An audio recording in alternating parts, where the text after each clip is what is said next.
Hello Jan, happy birthday. I've been meaning to make this video for a while because I finally got around to sewing the arse patch on a pair of trousers, and I thought I would reveal it to you because it's you that would appreciate it most.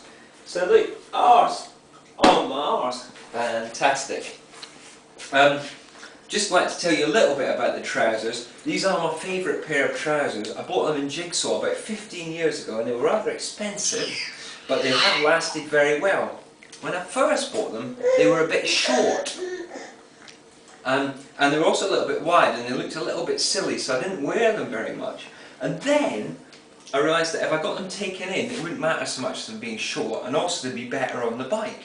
So I got the Turkish lady round the corner on Sandringham Road to fit these zips on, and ever since then they've been super. And also notice they're quilted, so they're great in winter. They're my favourite winter cycling trousers. And also where the pocket of my keys in my pocket were at the trousers, I've also put on another message for the world, which is ride bike. And I just thought I'd like to talk a little bit about the characteristics of arse brand clothing.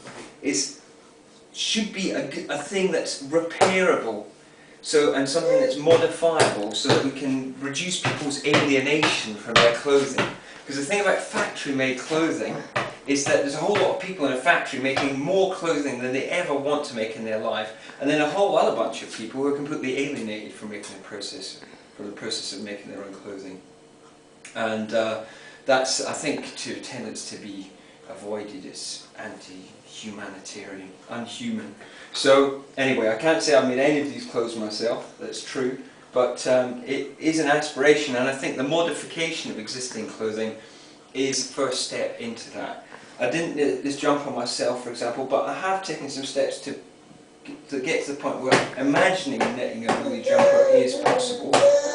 Again, woolly underwear here. Marks and Spencer's, I'm afraid. I bought this when I was young and foolish and didn't realise that they were, funding the invasion of Palestine or whatever they do, but there it is. I bought it then and now it's lasted forever, so I keep wearing it. And also, long woolly underwear. This is merino underwear. I got this in France. Notice the darns here. Yeah, darn with pink wool. And just a little bit about the glasses. You'll notice I've got some new glasses, which I needed some new glasses because my old ones were scratched. And I got these because they're really big, and that means they're great on the bike, particularly in winter, in the wind. They protect your eyes, and also you don't get dust in your eyes, which could be really dangerous if you crash your bike and so on. If you get dust in your eye and then do that, then you could crash your bike. And finally, I should make some mention of my hat, which I've had this hat for a long time, and you can see that I've repaired it. I'm very fond of the symbolism of this hat because for me these colour bands represent all political opinions and all races, and a kind of uniform of that. And you can see, look, I've had to sew it on again because it's got worn out. Very good. A hat like this is a poor man's sunglasses, keeps the sun out of your eyes on a sunny day, and also keeps the rain off your glasses on a rainy day. And oh yeah, the final colour that was missing was pink, which is kind of a nod to kind of humanity and also the queer community.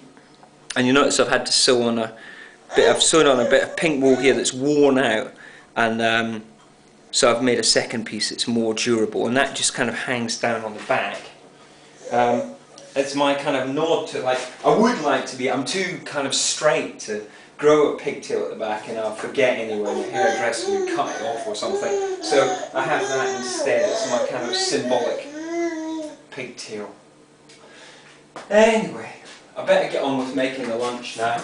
We're making beans and cut up some onions. Here's some haricots from the jardin. I'd like to be able to offer you some from the jardin, but I'm rather far away. Anyway, I'll keep up with your activities. Here we go, some haricots just about ready. Been soaked overnight, and just going to do some onions. And anyway, I wish you a very happy birthday. I don't even know how old you are, but I'm sure you're going to have a good one. I'm sorry I can't join you in the pub, but I hope you'll kind of remember the arse brand clothing idea and take it forward maybe you could kind of do a little bit of therapeutic arse brand screen printing.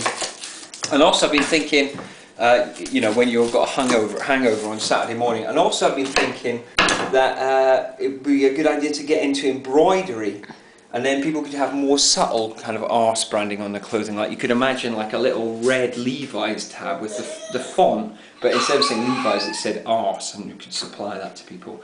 Anyway, I haven't really got any of that together. I don't even have any facilities to screen print anymore, so I'm sort of relying on you to take the idea forward in the best way possible. And I think probably it's best to avoid monetizing it. You need to try and just make the technologies available and skills as available as possible to the wide world, and hopefully we'll see lots of arse brand clothing arriving in future.